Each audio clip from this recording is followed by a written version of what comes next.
Amém.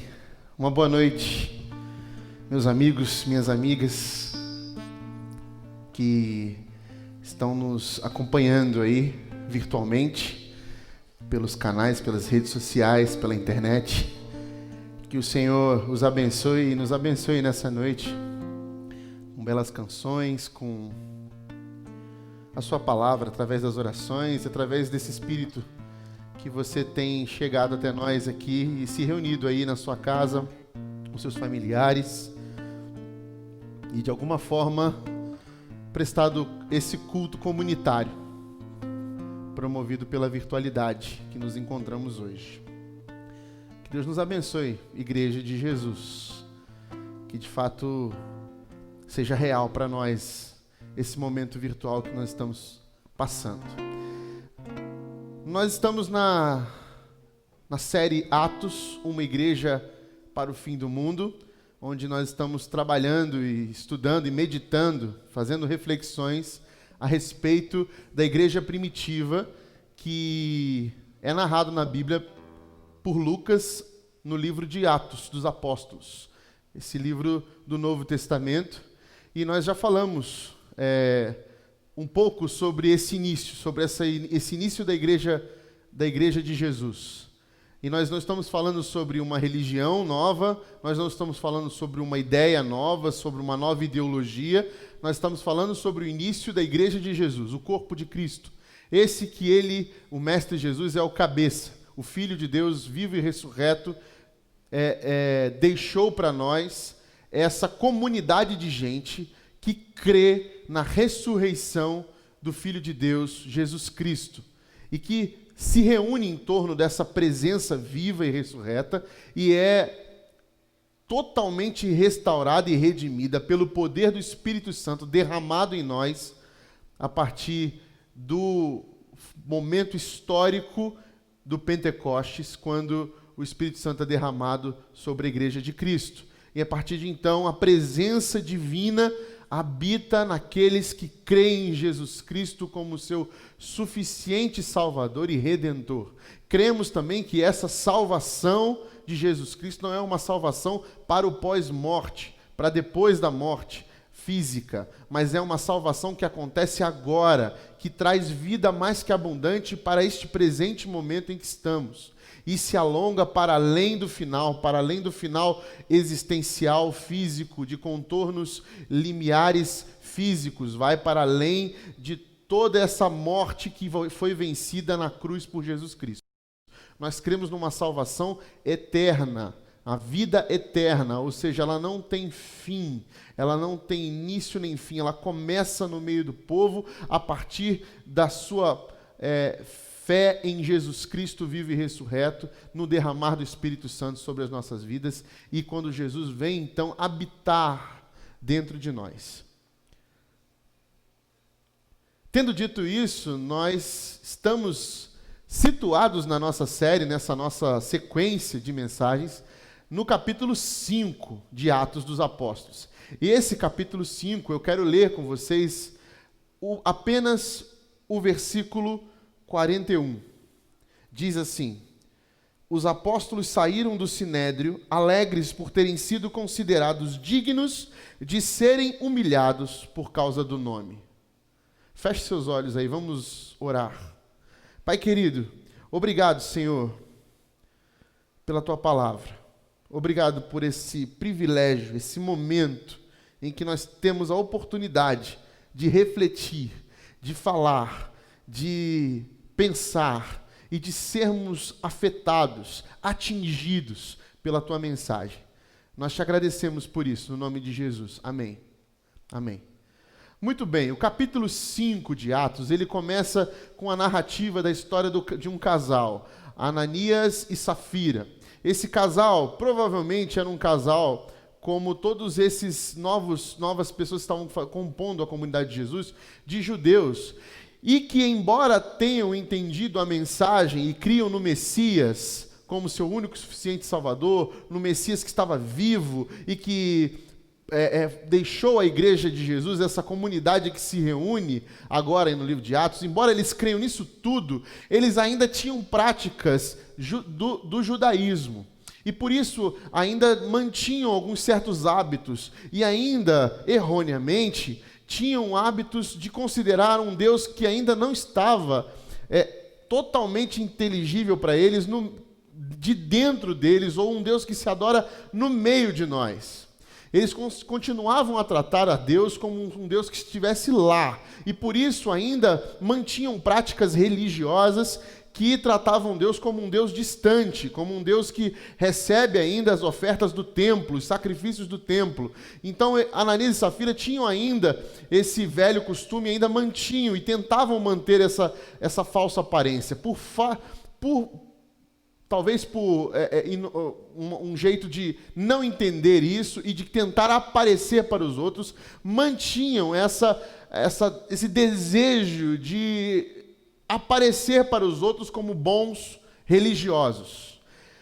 Ou seja, Ananias e Safira ainda tinham entranhado neles um coração religioso. O que alguns comentaristas teólogos vão dizer que talvez eles eram esses crentes nominais, né? Por manterem-se a aparência e estavam fazendo parte de um movimento que ganhava força na época, que era o movimento cristão, eles então tentaram fazer parte do movimento e para poder aparecer dentro desse movimento como pessoas super piedosas e dignas, eles vão fazer o quê? Eles vão vender um terreno, uma propriedade, e vão pegar parte do dinheiro e vão entregar para Pedro, dizendo que era a totalidade do preço do que haviam vendido o seu terreno. Por quê? Provavelmente Ananias e Safira observavam o que os outros cristãos estavam fazendo e queriam fazer o mesmo, e de alguma forma eles estavam querendo aparecer e mostrar para os outros que eles também faziam isso, e que vendendo o seu terreno, eles também dispunham de todo o dinheiro para aquela igreja. Então, para aparecer, para mostrar algo para as pessoas que estavam vendo, eles falaram: nossa, como eles são piedosos, como eles são generosos, eles venderam uma propriedade, estão dando todo o seu dinheiro. Ananias e Safira fizeram essa oferta fake, esse tipo de barganha fake com um Deus que eles ainda adoravam em seus hábitos antigos, um Deus que eles ainda não entenderam que mudou, que Deus mudou de endereço, que a lógica não é essa lógica religiosa que eles aprenderam. Eles não entenderam isso. Eles queriam mesmo era se mostrar como antes. É a mesma lógica religiosa de antes se mostrando aqui no capítulo 5, na vida de Ananias e Safira. E vai acontecer com eles algo trágico, porque Pedro, Tiago e João, que eram os apóstolos que naturalmente ocupavam uma posição de liderança no meio do grupo dos apóstolos, eles estavam vivendo um momento singular na vida da igreja de Jesus. Todo esse povo que se reunia na comunidade de Jesus estava cheia do Espírito Santo. Estava cheia do Espírito Santo. A Bíblia vive repetindo essa expressão. Estava cheia do Espírito Santo.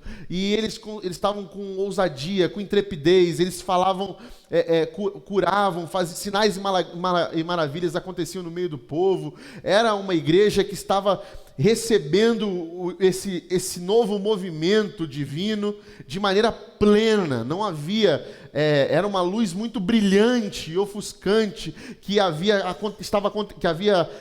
chegado e que estava acontecendo no meio deles.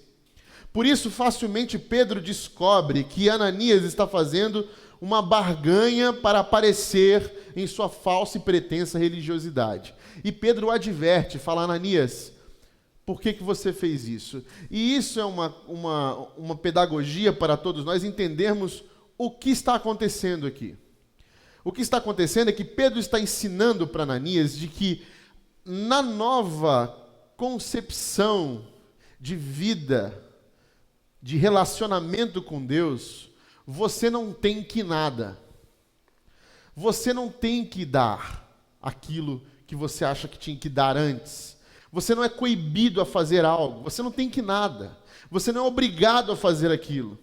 Pedro vai dizer exatamente isso, dizendo assim, Pedro perguntou a Ananias: como você permitiu que Satanás enchesse o seu coração, a ponto de você mentir ao Espírito Santo e guardar para você uma parte do dinheiro que recebeu pela propriedade?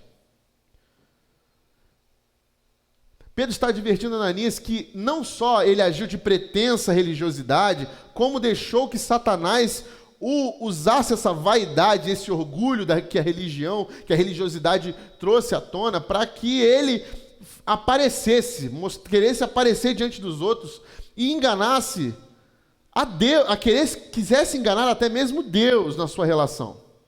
E aí o mais revolucionário versículo dessa parte é que o versículo 4 vai dizer que Pedro diz assim: ele não pertencia a você, esse dinheiro não era seu, e depois de vendido o dinheiro não estava no seu poder, o que te levou a pensar em fazer tal coisa? Por que, Ananias, você resolve dar esse dinheiro para a igreja para fingir algo? Você não precisava nem dar ele, nem a parte. Ou, Ananias, você podia ter dito que queria dar apenas uma parte. Ninguém te coibiu a fazer isso, Ananias. Ninguém te oprimiu dizendo que você tinha que dar parte desse dinheiro, de que tinha que dar todo o dinheiro, de que você tinha que vender o seu terreno. Nós não estamos aqui para isso, Ananias. Pedro está dizendo, nós não estamos pedindo nada para você, Ananias. Deus não te pediu nada, Ananias. Deus não te cobrou nada. Por que você quis mentir sobre a sua propriedade, sobre o valor que você está dando? Por que você quis se envaidecer para mostrar para os outros que você era melhor que os outros, ou que a sua pretensa religiosidade, vaidade, fez com que você se tornasse um diabo? Por quê? Ananias, Pedro está ensinando claramente para nós e para Ananias, nessa nova realidade, nessa nova consciência, nessa nova metanoia, nessa expansão de mente, você não tem que nada, você faz com naturalidade, por generosidade, porque o Espírito Santo que se move em você te proporciona isso. Quem vai explicar mais ou menos, quem vai sistematizar esse pensamento, explicar mais ou menos o que acontece com essa metanoia para nós, é um teólogo alemão chamado Paul Tillich. Ele vai dizer que existem 3 tipos de consciência. Uma consciência autônoma, que é sujeita à sua própria razão, auto de si mesmo e nomos de razão, lei, nomos de lei e auto de si mesmo. Então você se sujeita às suas próprias leis da razão. É uma consciência que se submete somente a si mesmo, uma consciência absoluta em si mesmo, ou seja, uma pessoa autônoma, ela está satisfeita em si mesmo. Há uma segunda consciência, que é uma consciência heterônoma, que é uma consciência que se sujeita a algo que vem de fora, a um nomos, uma lei que vem de fora, e sujeita, então oprime e sujeita aquela mente a fazer algo que não nasceu de dentro para fora, mas que veio de fora para dentro, e por conta dessa opressão de consciência eu faço coisas baseado nessa consciência heterônoma, que depende de leis de fora, depende de regras de leis de fora.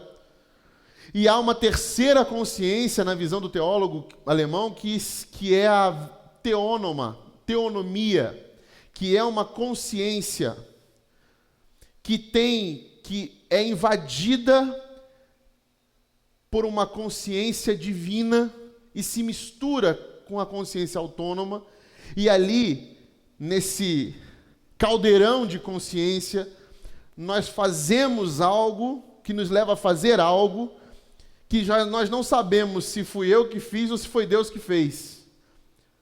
E a gente diz assim, nossa, isso aqui fui eu que fiz, mas é Deus, porque é uma consciência transformada. É Deus agindo através da nossa consciência. É Deus através da nossa consciência mostrando e fazendo coisas. E é disso que Pedro está falando. Você não tem que nada, Ananias. Você podia fazer o que você quisesse. Nós somos movidos e conduzidos pelo Espírito Santo. E é Ele que nos guia em direção a atitudes, a atos de bondade. É Ele que nos faz sermos não mais inclinados para a maldade, mas inclinados para a bondade. É Ele que faz o nosso coração, essa consciência transformada que faz o nosso coração ser um coração inclinado à bondade e um coração generoso.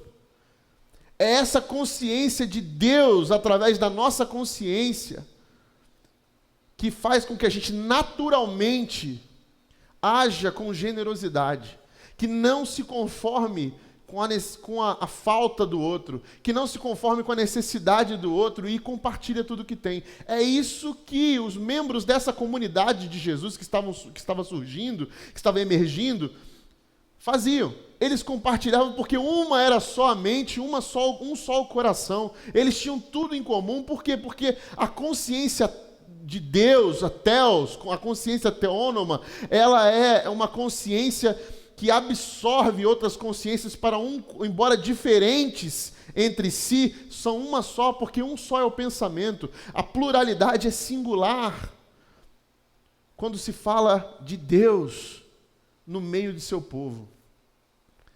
Ananias não entendeu isso, ele achou que ele tinha que prestar algum tipo de sacrifício, ele achou que tinha que mostrar alguma coisa, então ele faz o pior. Ele não só trata Deus como um Deus distante, como mente, achando que está enganando homens, tenta enganar o próprio Deus. E isso resulta na morte de sua e de sua esposa. Outros cristãos nominais, na época, fizeram o mesmo que Ananias e Safira, mas não foram fulminados. Aí você vai perguntar, mas por quê? Porque havia uma espécie de ponto de testemunho e que Deus, nesse momento, usa para deixar como marco. Em dados momentos, Deus marca a história, interfere na história, para passar uma mensagem e para ensinar a sua igreja de que não é mais desse jeito, mudou. A relação com Deus mudou. Alguns momentos da história você vai ver isso. Você tem a história de Acã, no livro de Josué, que acontece algo parecido.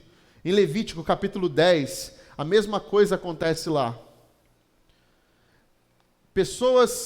Essas pessoas, Ananias e Safira, foram um marco, um exemplo, uma pedagogia, porque tentaram enganar, tentaram manchar o testemunho de uma igreja que nascia de forma brilhante, tentaram macular a relação com Deus e tentaram enganar e blasfemar contra o Espírito Santo, e por isso Deus usa desse marco.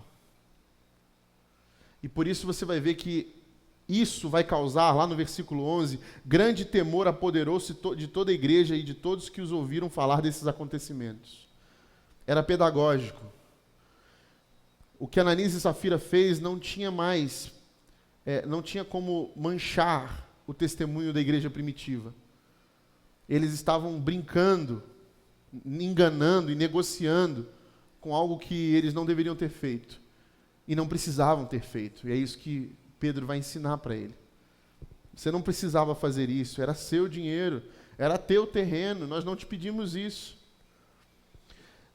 O capítulo 5 continua, e logo em seguida dessa catástrofe, desse ato maligno, dessa tentativa de Satanás de corromper o testemunho da igreja, você vai ver uma resposta imediata de Deus.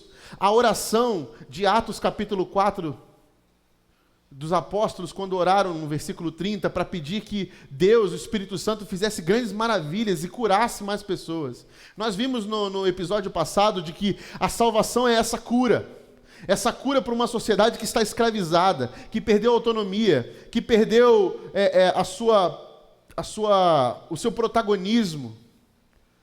Então, quando os apóstolos curavam e quebravam o sistema religioso da época, libertando os coxos, os aleijados, os cegos, os pobres, os famintos, dando a eles uma nova dignidade, um novo jeito de viver, apresentando a eles uma nova vida, o que acontece? Esse povo ganha uma nova força. E aí nesse versículo 12, você vai ver que os apóstolos continuam a realizar muitos milagres, continuam a realizar grandes feitos e sinais, e vai libertando o povo. A igreja de Jesus continua a libertar o povo, continua a manifestar o sinal do reino de Deus, um sinal de liberdade de consciência, um sinal de liberdade de autonomia, de dignidade de vida que começa aqui agora. A igreja de Jesus estava manifestando uma nova perspectiva de uma vida mais que abundante, não mais presa à religiosidade.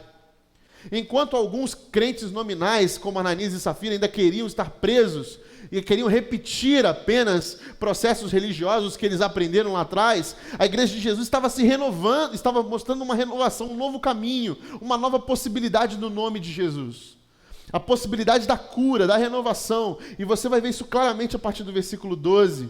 Uma resposta à oração dos apóstolos que fizeram em Atos capítulo 4, versículo 30. Eles começaram a curar e libertar todos, a manifestar essa salvação que começa agora, que começa aqui, a libertar o povo do jugo dos religiosos, a libertar o povo das amarras dos poderosos, a libertar o pobre, o faminto, o aleijado, o coxo, dessas marginalizações que eles criavam.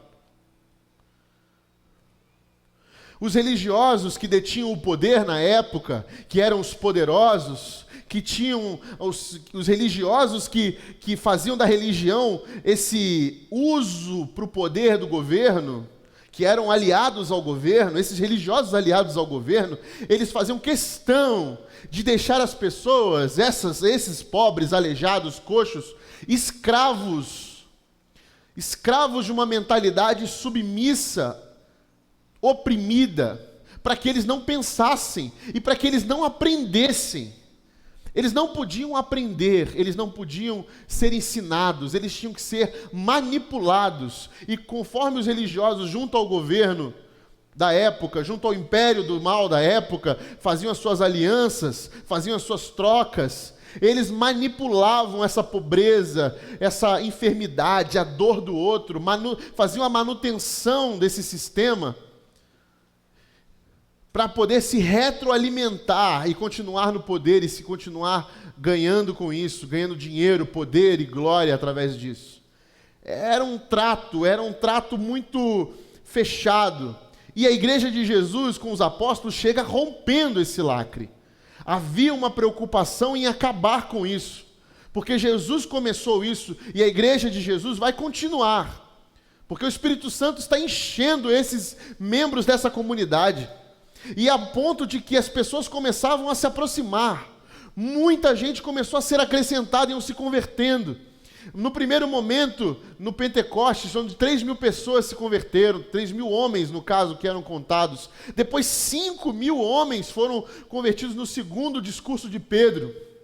E agora, mais gente sendo acrescentada, havia uma multidão de gente se aproximando dessa comunidade de Jesus, e é óbvio que o sinédrio, que os religiosos, não estavam felizes com isso, porque essa igreja de Jesus estava fazendo uma revolução de liberdade, trazendo ensino, trazendo aprendizado, educando e o povo para uma nova mentalidade, uma expansão de mente, uma teonomia, uma consciência revolucionária que trazia dignidade de vida mais que abundante para o povo.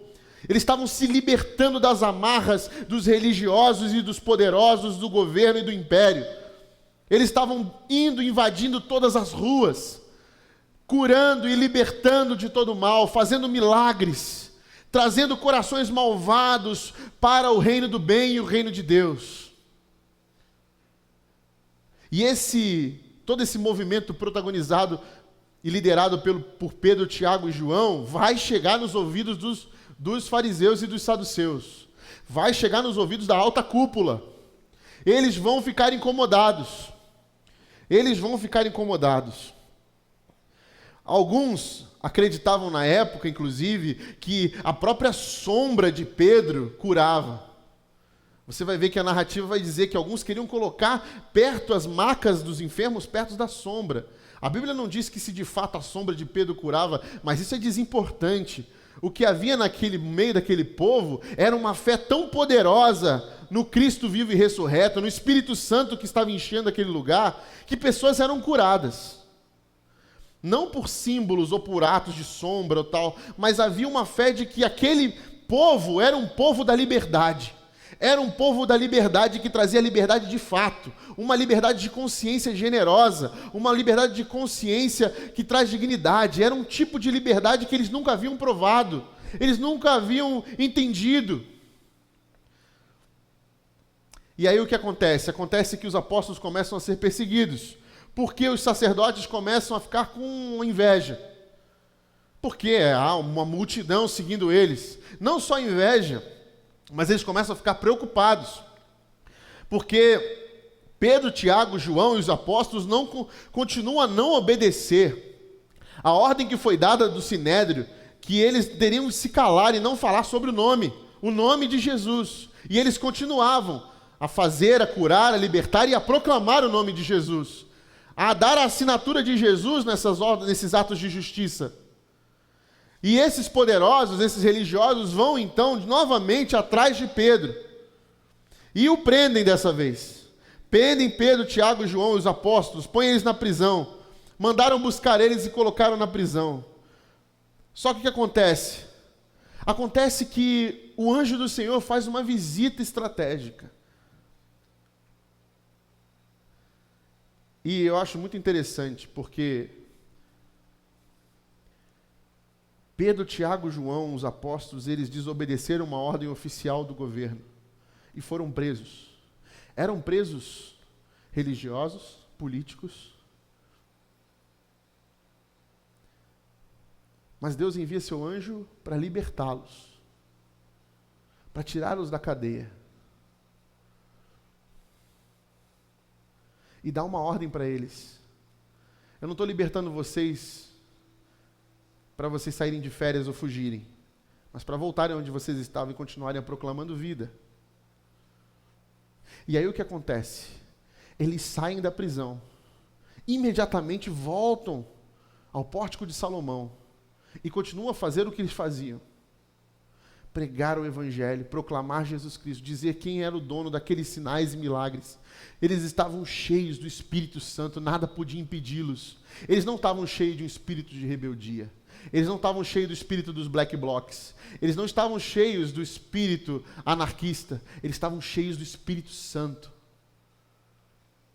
Quando os guardas voltaram e falaram para os religiosos que os apóstolos não estavam mais nas cadeias que eles tinham colocado,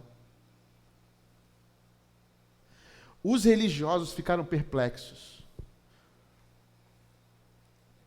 Versículo 24, Atos 5, versículo 24. Diante desse relato, o capitão da guarda do templo e os chefes e os sacerdotes ficaram perplexos, imaginando o que teria acontecido.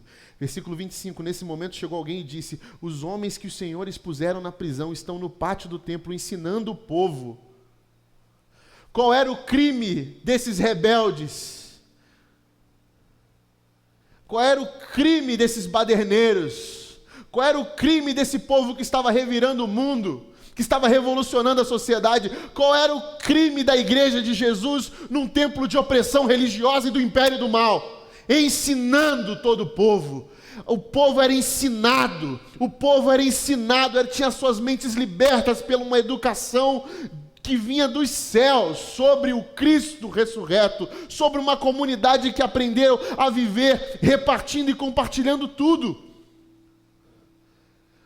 Os apóstolos saíram para ensinar, eles não saíram para recolher dízimos, eles não saíram para voltar para os templos e fazer o seu culto, eles saíram para ensinar o povo, libertar o povo das amarras, porque um povo com uma mente ensinada e aprendida, um povo com uma mente liberta é um povo que aprendeu, é um povo que compreendeu, que entendeu o que leu, é um povo liberto de suas escravidões, de manipulações, de poderes religiosos de um império das trevas.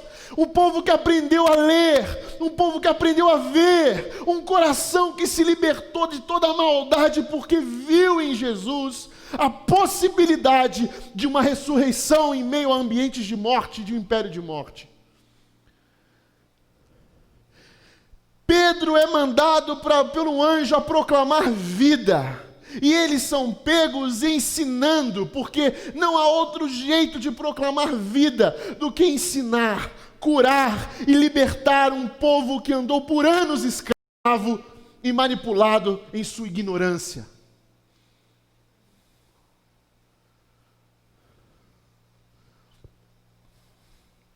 O que falta a nós, Igreja de Jesus, é entender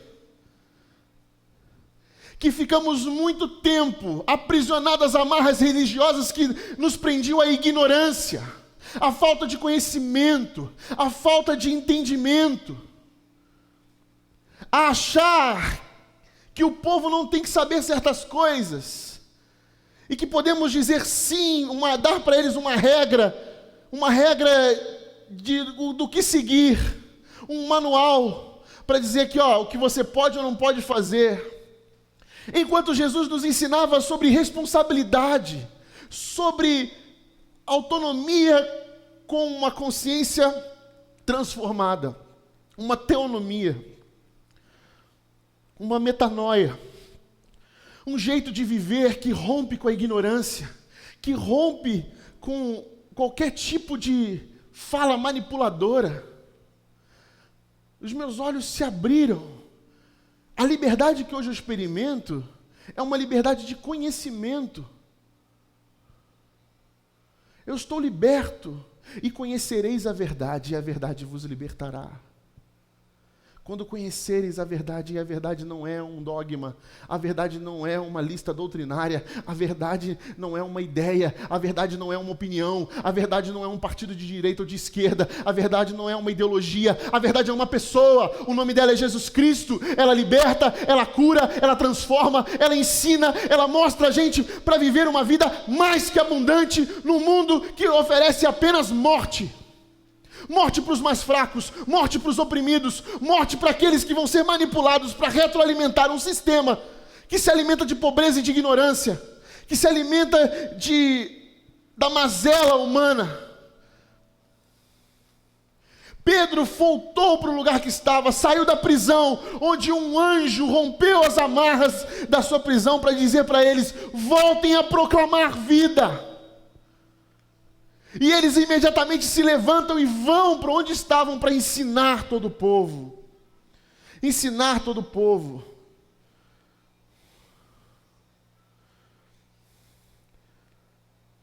Nesse momento, chegou alguém e disse: os homens que os senhores puseram estão ensinando todo o povo. Versículo 26. Então, indo para lá com os guardas, o capitão trouxe os apóstolos, mas sem o uso da força, pois temiam que o povo o apedrejasse. Conduziram agora os apóstolos de volta ao sinédrio, mas conduzindo com calma, porque ele sabia que o povo agora não era mais um povo bobo, não era mais aquele povo que eles podiam cuspir na cara. O povo está liberto, o povo se levantou. A força de um povo que é livre, finalmente, com o coração livre, com a mente livre, é capaz de fazer grandes mudanças e transformações na face da terra. Nós criticamos, às vezes, ações que nos escandalizam. Nós criticamos ações de violência que nos escandalizam. Mas nós não passamos pela dor da escravidão, a dor da marginalização, a dor da opressão, a dor de sermos considerados lixos. Eu, do alto da minha branquitude, burguesa, isolada, que nunca experimentei passar fome, não sei o que é a dor de uma mãe que não tem o que dar para o seu filho, ou a dor de uma mãe que vê seu filho morto por um sistema que favorece uns pela cor da pele. Eu não sei qual é a dor do outro. Eu não sei o tamanho da dor desse povo que era oprimido e que agora viu a verdade. Os soldados estavam com medo de ser apedrejados ao levarem os apóstolos. Então conduziram eles com calma, dando um sorriso amarelo para todos, porque sabiam que havia um povo enfurecido porque tinham sido enganados, porque tinham sido manipulados, que as suas dores e o seu flagelo tinham sido explorados por muitos anos. E agora, libertos pelo nome de Jesus Cristo, conseguiu ver um horizonte diferente, liberto dessa exploração religiosa, liberto de um sistema que favorece a poucos e escraviza muitos, e pisa na cabeça de muitos. Eu não sei a dor, eu não conheço todas as dores do mundo, eu as respeito, eu tomo cuidado ao pisar em corações feridos. Jesus convida a todos: vem você, coração ferido, para sentir um pouco da paz que eu vos dou, porque vocês precisam dessa paz. É nitroglicerina. É nitroglicerina no meio do povo. E os discípulos são conduzidos de volta ao Sinédrio. Nesse momento, o Sinédrio vai fazer novamente as mesmas perguntas que fez para Pedro lá atrás. Versículo 27, tendo levado os apóstolos, apresentaram-nos ao Sinédrio para serem interrogados pelo sumo sacerdote, que lhes disse: demos ordens expressas, oficiais, a vocês para que não ensinassem neste nome. Todavia vocês encheram Jerusalém com sua doutrina e nos querem tornar culpados do sangue desse nome, desse homem. Os sacerdotes querem escapar, querem fugir, querem virar o jogo, querem dizer que são eles que são os atrapalhadores da liberdade. São vocês que são os causadores da balbúrdia. São vocês que estão lutando contra a liberdade. Nós é que queremos libertar o povo. Vocês estão nos acusando injustamente. Nós não somos responsáveis pela morte por esse sangue. Porém, Pedro, cheio do Espírito Santo, versículo 29, Pedro e os outros apóstolos responderam em coro: é preciso obedecer antes a Deus do que aos homens, porque a partir do momento em que se instaura um governo do mal, um governo de império da morte, nós não temos o dever de obedecê-lo. Nós obedecemos a Deus, o Senhor da vida. Nós somos a igreja. Igreja está atrelada a Deus, não a poder nenhum. Nós não temos obrigação de responder a vocês. Nós não temos obrigação de obedecermos. Nós obedecemos a Deus, a esta palavra que é a revelação divina. Ele nos deu isso para obedecermos a Ele. Quando um governo se instaura sobre a sociedade para proliferar morte, escravidão, opressão, nós, igreja, nos levantamos e dizemos: nós não estamos aqui para obedecer vocês, mas estamos aqui para obedecer a Deus.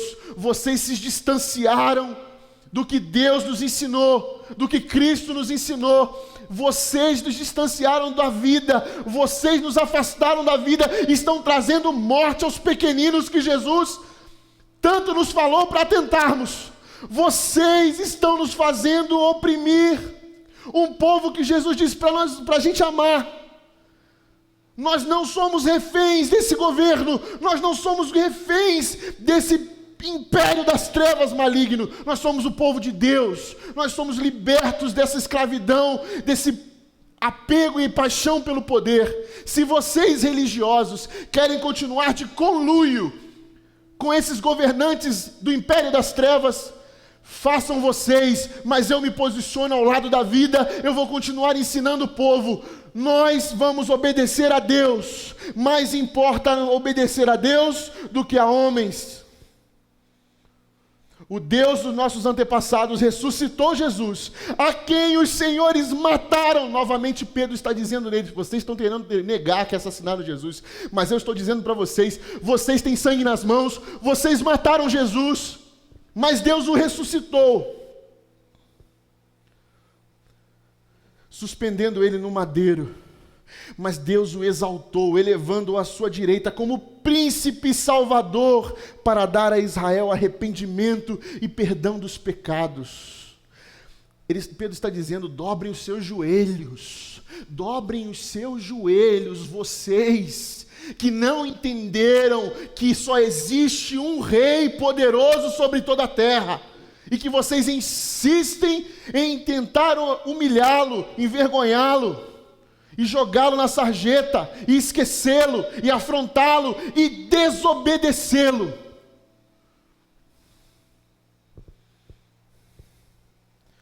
Encheram Jerusalém com sua doutrina. Versículo 31, Deus o exaltou, elevando à sua direita como príncipe salvador, para dar a Israel arrependimento e perdão dos pecados.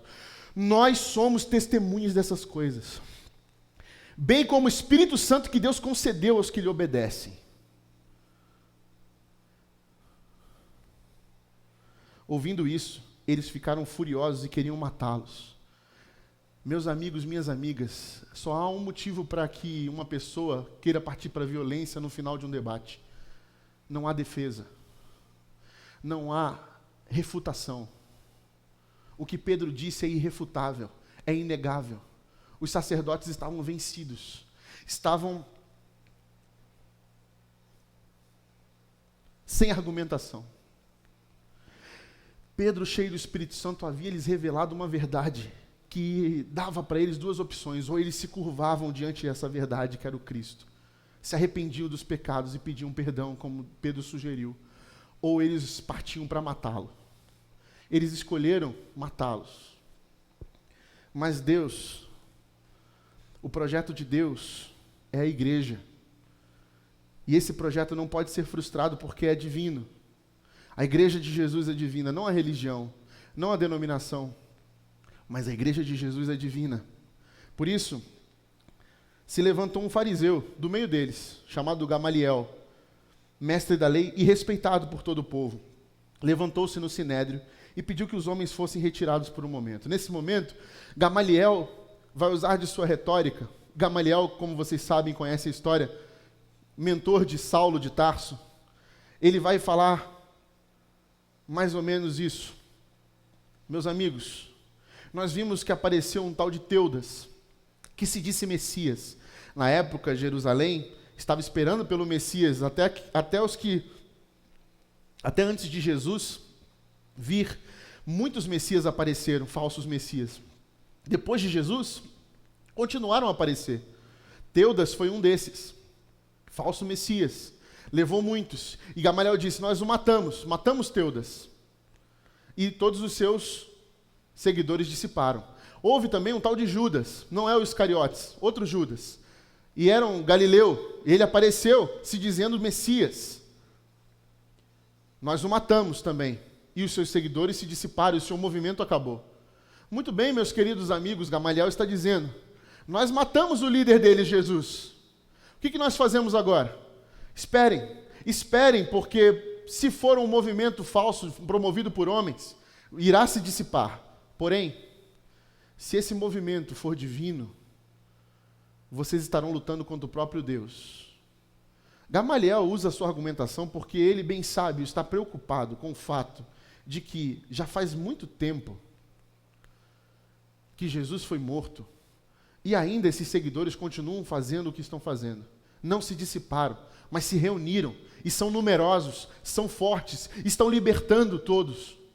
Gamaliel sabia que havia algo estranho e algo que não seguia o padrão de todos os outros, porque muitos poderes podem surgir na nossa história da humanidade, muitos querendo poder absoluto, muitos querendo manipular a história a seu favor para conquistar poder, dinheiro, fama, mas todos eles são passageiros, todos eles começam e se acabam, todos eles vão embora.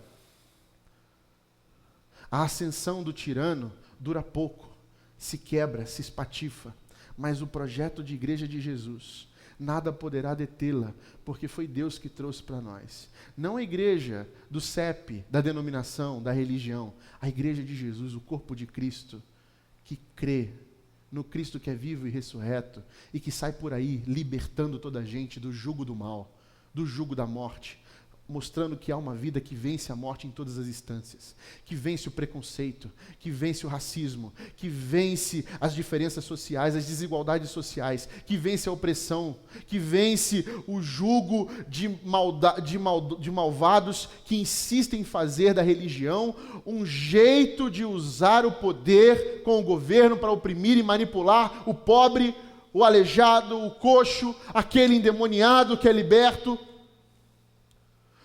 Há todo um sistema malvado por trás dessas operações, mas a igreja de Jesus está aqui para romper esses laços, para romper o laço da maldade, para romper o laço da morte, para vencer isso. Nós não fazemos acordos com o poder dos homens. Nós não negociamos com império nenhum. Nós não nos aliamos a império das trevas. Nós não fazemos parceria. Nós não fazemos live com o nome de Jesus em parceria a gente que só quer se promover e ter poder em nome da maldade. A igreja de Jesus é profeta. Ela vai para o martírio, ela dá o sangue, e ela é humilhada. Ela é humilhada, Rodrigo. Final da conversa de Gamaliel, todos os fariseus e saduceus que estavam presentes concordam com Gamaliel e mandam embora os apóstolos. Mas antes, o que eles falam? Versículo 40. Eles foram convencidos pelo discurso de Gamaliel, chamaram os apóstolos e mandaram açoitá-los. Depois ordenaram-lhes que não falassem no nome de Jesus e os deixaram sair em liberdade. Mandaram açoitá-los, deram uma surra neles, para deixar ali a marca. É um aviso, é uma ameaça para vocês. Nós não vamos matar vocês, mas toma essa chibatada. Toma esse chicote estralando nas suas costas, para mostrar o nosso poder para vocês. Versículo 41 que lemos. Os apóstolos saíram do sinédrio, tristes, cansados, pensando duas vezes porque não fizeram as pazes com o governo, com os religiosos. Não, alegres, por terem sido considerados dignos de serem humilhados por causa do nome. O nome que é sobre todo nome. E eles se calaram, eles voltaram com o rabo entre as pernas, a igreja para o fim do mundo se calou, com medo, se dissipou. Versículo 42.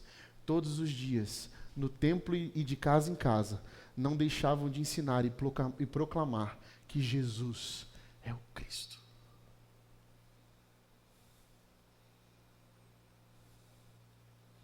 Nós não temos medo da morte. A igreja para o fim do mundo não teme a morte. Lembra da oração de Jesus? Livra-nos do mal. Jesus não pede para nos livrar da morte. Jesus pede, livra-nos do mal. Façam essa oração. Porque o mal nos corrompe em vida e faz de nós corações malvados. Transforma a gente em humanos de vidas medíocres, que fazem acordos com a morte, com o império das trevas, com poder, com religiões. Mas a igreja de Jesus pede a Deus, livra-nos do mal, para que a maldade desse mundo não nos torne malvados. E para que a gente não tenha medo da morte, porque se formos para morrer, nós vamos morrer alegres, nós vamos para o martírio alegres. Se formos para sermos humilhados, nós seremos humilhados, alegres. Mas por quê? Porque nós somos loucos? Não. Porque nós estamos honrando um nome. Se for para ser humilhado em nome de Jesus, se for para ser morto em nome de Jesus, nós vamos alegres, dignos. Nos tornamos uma igreja digna. Por quê? Porque somos açoitados pelo nome. Ou seja, estamos fazendo certo. É tempo de se posicionar contra toda a maldade sem medo. Império das trevas se levantam contra nós e contra a igreja, propondo para a igreja acordos de paz. Nós não fazemos acordo de paz com a morte. Nós não fazemos acordo de paz com a maldade. Nós a extirpamos, nós a banimos em nome de Jesus. Se for para sermos humilhados, se formos para ser alvejados, apedrejados, nós o seremos em nome de Jesus, e isso nos fará alegres. Se formos para sermos presos, cativos, no nome de Jesus nós seremos. Se formos para o sofrimento, na direção do sofrimento, no nome de Jesus nós iremos. A igreja de Jesus não teme a morte, a igreja de Jesus não teme os poderosos, a igreja de Jesus não teme o império das trevas, porque o reino de Deus chegou. E a vida que Jesus oferece é mais forte que a morte. A igreja de Jesus está sendo liberta por Jesus. Saiam das suas cadeias, saiam das suas cadeias e vão promover vida. Ensinem a esse povo a pensar pela ótica do reino, a ter uma mente liberta da opressão maligna de poderes religiosos de governos corruptos. Ensine, igreja de Jesus, ensine esse povo a amar, ensine esse povo sobre o amor, ensine esse povo sobre a verdade que liberta, o nome de Jesus que é sobre todo nome, que vai para romper as amarras das trevas, da maldade, para que a gente possa dizer no final: eu me alegro e vou na sua luz. Porque é no nome de Jesus que eu recebo todo o martírio. Porque eu não me corrompi. Porque eu cumpri a missão de libertar todo o povo da maldade, da opressão de poderosos que insistem em escravizar os pequeninos de Jesus, que insistem em pisar nos pequeninos de Jesus. Nós somos a igreja de Jesus, um sinal do reino de Deus, que é belo, justo e bom. Vamos até os confins da terra, no nome de Jesus e com Jesus Cristo, proclamando. E mesmo que toda a maldade esteja acertando a todos nós não nos tornaremos malvados. Livra-nos do mal, Pai. E vamos continuar, nada vai nos parar de testemunhar todos os dias e de ensinar o povo todos os dias sobre o Cristo, o verdadeiro caminho, a verdade que liberta e que nos leva a sinalizar um reino de Deus que é belo, justo e bom. Amém. Que nós, Igreja de Jesus, nosso fim do mundo, não esqueçamos da nossa identidade. Ensinar a todo o povo sobre a verdade que liberta de toda a opressão do mal, custe o que custar.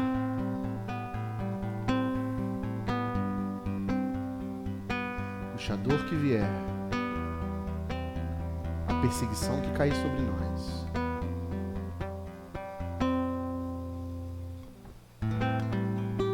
Tentarem nos calar, que tentarem negociar com a gente para usar a nossa voz, que nós nos posicionemos. Nós não fazemos acordos de paz com impérios e poderes humanos. Nós temos um rei, seu nome é Jesus. Ele está vivo, está no meio de nós, como um rio de água viva, que liberta, que alimenta e que nos traz paz. Nós temos essa consciência plena, transformada, que consegue enxergar a vida, que consegue enxergar o irmão, que consegue enxergar o outro, que consegue provar desse amor que nos faz um só, olhando para Cristo como o único Rei, único Senhor, porque mais importa obedecer a Deus do que aos homens. Essa é a nossa identidade. É por essa igreja que marchamos, é por esse Cristo que caminhamos, é por essa vida, é por esse privilégio de sermos essa igreja que vai para o fim do mundo, ensinando toda a gente que o reino de Deus chegou. Que Deus nos abençoe, que te dê uma ótima semana e que faça da sua vida um rio de água viva, que lembre a você que discípulo e discípula de Jesus, quem é o teu rei, quem é o teu mestre e Senhor, e que você é igreja, e que essa igreja liberta, mostrando toda a verdade àqueles que ainda tentam calar a nossa voz, ou usar a nossa voz para proclamar outros deuses, para proclamar outras maldades. Não, nós não nos rendemos a isso. Nós não nos rendemos a isso. Nós somos o povo de Deus. Nós nos rendemos a Jesus Cristo. Que Ele faça a sua vontade em nós e através de nós, para a sua glória. No nome de Jesus. Amém. Deus te abençoe. Deus nos abençoe.